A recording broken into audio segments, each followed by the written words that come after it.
What's going on, guys? My name is Richard Moglen and welcome back to another video. And today we'll be talking through my trade of Dutch Bros Inc., ticker symbol BROS, which had a really nice move over the past week. And I basically sold 75% of my original buy here on the breakout on Monday into strength for plus 16%.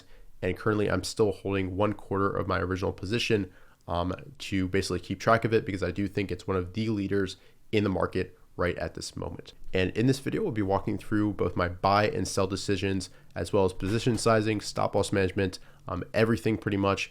So I hope you guys enjoy this. If you do, please go ahead and take the time right now to leave me a like down below. It just takes a few seconds and it really helps me out. And of course, subscribe if you want to see more videos just like this one every single week. And with that said, of course, not every trade ends like this. I do want to be honest and show my losers as well. So let me bring up NEWR, which was another trade I took this past week. And let's move on over to panel number 2. So overall, this was forming a base above the moving averages as the market was correcting, showing some relative strength. And I tried the inside day and up setup here and pretty much got stopped out about 15 minutes later, down 1.5%, I believe. Let's go down to a 15-minute chart. And here you can see the push off, the open, the inside day setup, and then it basically failed and stopped me out at 105.59. So everybody has losers. I'm just trying to be as honest as possible. But if you can keep your losers small, 1%, 2%, 3%, just one good trade like Bros can pay for all of those small losers. And that's really the name of the game. So going back to the daily chart, let's first go ahead and walk through this from left to right. And I'll discuss the edges that were at play when it comes to this trade. So first of all, this is a new issue. I had a nice trade back in this area from its IPO base, but since then it kind of changed character, started downtrend, broke below a declining 21 EMA, as well as finding resistance at this anchor view up from highs, and it kind of stayed that way, tried to oscillate, tried to hold near that 50 level, but things just weren't quite right. It wasn't rallying as much with the market, and we basically pulled back below the key moving averages once again. And this really didn't show up on my radar until this bar right here, which is a little bit of a character change where we had a big outside day closing right at the highs on increasing volume.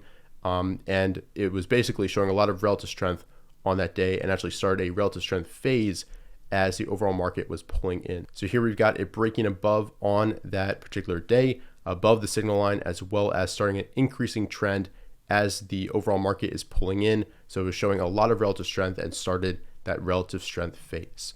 Additionally, you've got a higher low setup here as it pushed up on high volume, pulled back on declining volume, very constructive. That's really what I pointed out in my previous focus list video. And basically you've got a launching pad setup as all the moving averages are coinciding at one point, as well as the anchor view up from these lows this particular day. So you had a bunch of edges in play. And from this point, I'm looking for a setup on the daily, which is the potential 2-2 reversal breakout from that launching pad setup. And then from that point, I narrow it down to the lower time frames to try to find a spot where I can manage a risk. So on that day, let's go on over to a 15-minute chart and walk through each of my buys and sells. So first of all, we've got that prior uptrend on decently high volume and then that pullback on declining volume. You can see that right here, very low volume as it kind of bases here, and that's very, very constructive. Additionally, we've got a tight range that forms in this area. And interesting enough, we actually had a tight range forming here as well, but we broke to the downside and it was kind of a failed breakdown. So once again, a little bit of a shakeout here, which can kind of get rid of some weaker holders and set this thing up to really push when it does so. But once again, it forms a tight range. And at this point, there's kind of equilibrium between buyers and sellers, and there's a lack of supply coming to market. And from this point on, it just has to make a decision. And it shows up and had a really strong push early on in the morning. And from this point, I bought an 8.5% position on this breakout. You can see my buy 48.93, so high 48s. And honestly, I only rate this buy as okay. I think good volume was coming in.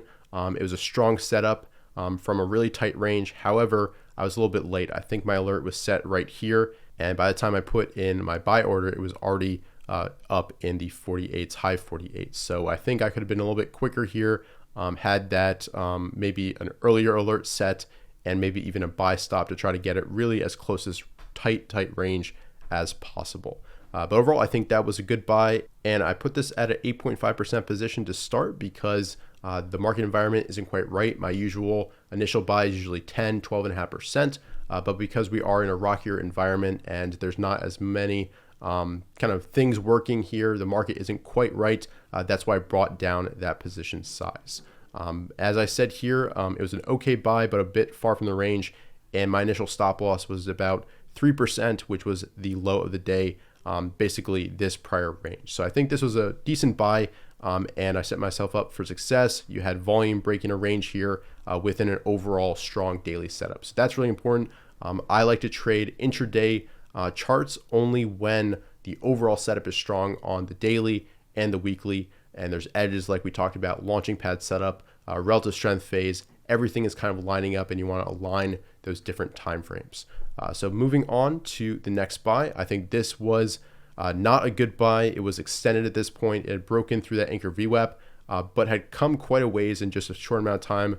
You could see it was already up around 7%, and I should have kind of thought about that it needed a little bit more time to consolidate. And you can see it did have a push later on in the day, but I think it wasn't quite ready here, and I kind of forced this buy a little bit. But the good thing was it only was a 2.5% position. I did take a loss on that portion of 2% on the inside 15 bar and down, but it couldn't hold the anchor view up, and I think that was a good sell. So I rate this buy a bad buy, and this a good sell. And just in general, I do want to say that I would highly recommend doing exactly what I'm doing in this video with your own trades and looking at your buy and sell decisions, looking back on an intraday, daily chart, weekly chart, and basically grading yourself on whether it was a good decision or a buy decision and whether it was part of your system.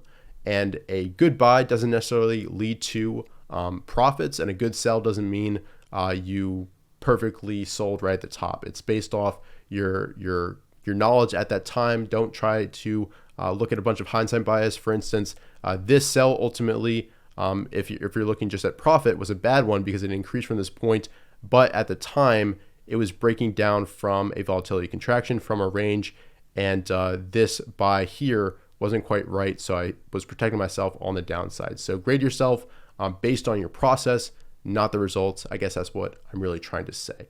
And with that covered, let's move on over. You can see it advanced from this point, pulled back later on in the day on decently low volume. You do have some spikes to the downside, but overall, it's a pretty orderly pullback into a prior significant level. And then this would have actually been a pretty good add-on buy, much better than this one because we're not extended. We're pulling back intraday. You've got the confluence of the moving averages as well as this anchor VWAP.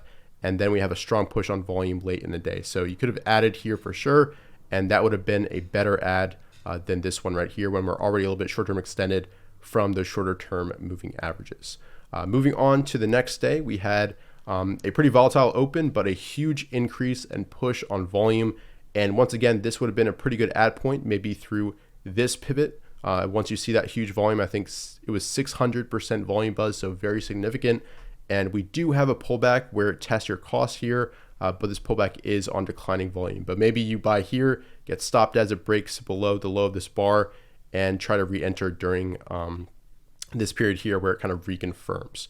But anyway, at this point, because I had a nice profit, my plan going into this day was if we do get a push through 55 to look to sell into strength, and that's exactly what I did. So I think this was a good sell, and it broke through the 55 level, 56, 57, and I sold 75% of my position from this buy point plus 16%. So I can't complain about 16% in basically a day and a half or so. That's excellent, especially in these market conditions. So I'll take that any day. But I did want to leave 1/4 of my original position because I want to keep track of bros a little bit more closely and see if we do get another setup on the daily. And it looks like we're actually potentially forming something as it forms a little bit of a base here below that 59.71 level. So basically the 60 level. And we actually got an inside day on declining volume so far on this Friday. So maybe we get an inside day and up, which triggers this pivot next week. I have no idea, but that's kind of what I'll be looking for going into the future. So keeping 1/4 of that original position, make sure it's on my radar, it's on my screens, and I'm ready to basically reapply that position when we get a fresh breakout. So that is bros. Definitely want to keep on your radar. Definitely a lot of relative strength here relative to a lot of growth names. And if we do break the low of this day as well as these anchor VWAPs, I most likely would sell this core position if it starts rolling over. but no harm done. I've got a nice profit on this name already in just a short amount of time. And I think this is a pretty well executed trade overall. Although going back to the 15-minute chart, I think I definitely can improve on this add-on buy. In general, this is something I'm working on this year to basically manage my ads a little bit better and wait for another additional consolidation. Maybe that's right here, or looking for an entry like here. But also I'm pretty proud of myself for this sell into strength. That's another thing I'm working on this year, especially when the market is very choppy and volatile. Get that profit, nail it down to pay for any small losses I've been incurring. So hopefully this video helped you out. I think it's important to keep in mind that it all starts from the daily chart, the weekly chart, the overall pattern, where we've got a recent IPO, fresh IPO, showing relative strength, showing those edges, the RS phase, launching pad, anchor view out from support, and then you drill down into the intradays, the 65-minute, the 15-minute. I wouldn't recommend going any more intraday than that, especially if you're a swing trader, and then you can find an entry point where you can manage risk really tightly and hopefully get a nice push like this. But with that said, I hope you guys enjoyed this video. Let me know any feedback you have for me on this trade down below in the comment section. I'd love to hear your thoughts. Yeah, I hope you guys enjoyed. Leave me a like down below if you did so, and subscribe if you're new to the channel, and I'll see you guys in future videos. Thanks.